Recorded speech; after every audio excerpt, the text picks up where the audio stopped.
Hollywood as his assistant. So as it relates to Jada, they can't go too deep because they sign all kind of agreements prior to doing an interview. If Jada doesn't approve it, it can't come out. So they try to touch the lines of what they can say. But if I was interviewing Jada, I would be asking a lot of hard questions. I'm sure you would too. Oh, of course. But in the ones she set up, they're not asking the hard questions because the interview would be over and they couldn't even use the footage.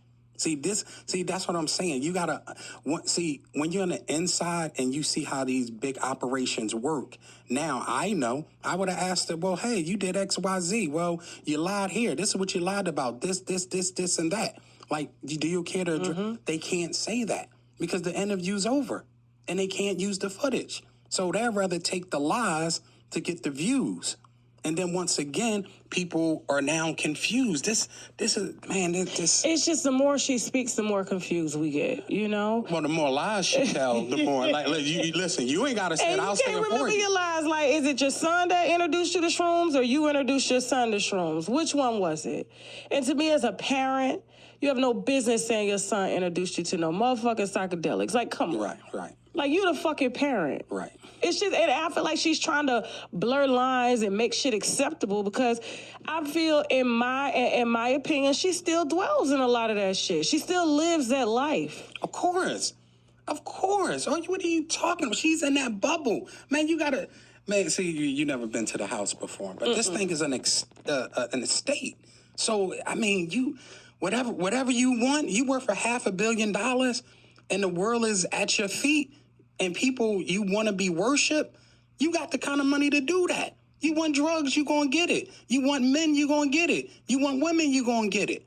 After a while, you need excitement. She's searching for something. This is a sick woman that's searching for something, but has a man behind her that's complicit in all her acts because she's holding things over Will's head. So Will feel he has to be complicit. What type of things is she holding over Will's head? Like, from the time you met Will was straight, right? As far as I know, yes. As far as you know? Yes. Heterosexual? Yes. Okay. He ran through a lot of beautiful women in Philly. Okay. Beautiful. Absolutely. So you was around when he met his first wife? Yes. Well, I didn't live in L.A., but I met Cherie because I would come to California quite often. And when I would come to I met Cherie. So, yeah, I was around before they had Trey and everything. And she would be hanging, around at the Fresh Prince of Bel-Air set.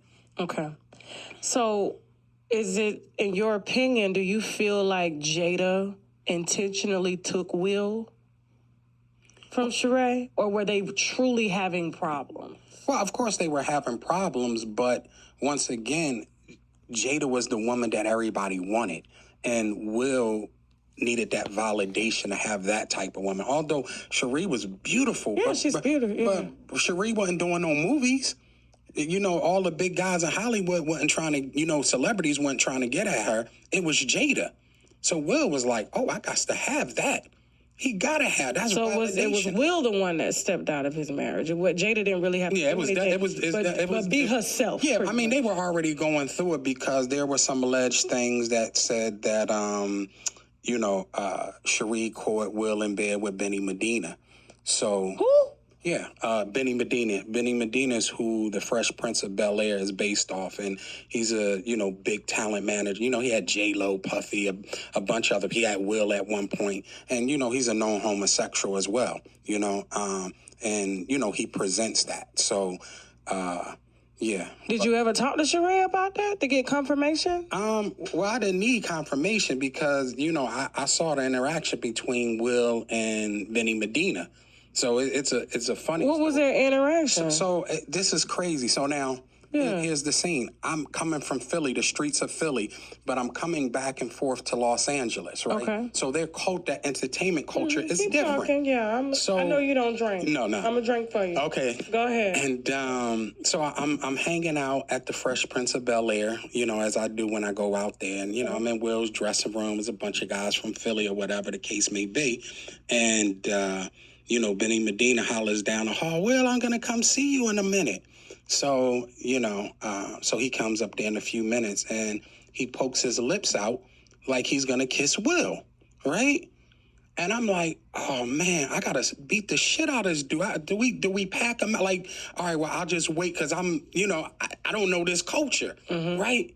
And Will kissed this guy on the lips In front of you. in front of everybody. Nobody does nothing, and I'm like, no. I'm just thinking, I'm like a deer with the headlights. I'm like, did y'all just see that? And where I'm from, that's not common. Maybe out in California it is. So it's a cultural. And Ben, he white, right? I know. Benny Medina's black, but he's a very light, fair skinned. Okay, I always thought he guy. was white. No. Okay. Yeah. I mean, yeah. Okay. Benny Medina is definitely. And so you saw him with your own eyes. With my own eyes. Was it a pucker? Yeah, of course. It was a kiss. I wasn't with no long romantic movie kiss, but he kissed that man, and I'm like, nobody. Now this is before I worked with Will. Okay, you were just coming back and forth. I was coming back. Will. He was married to his first wife, Cherie, but talking to Jada.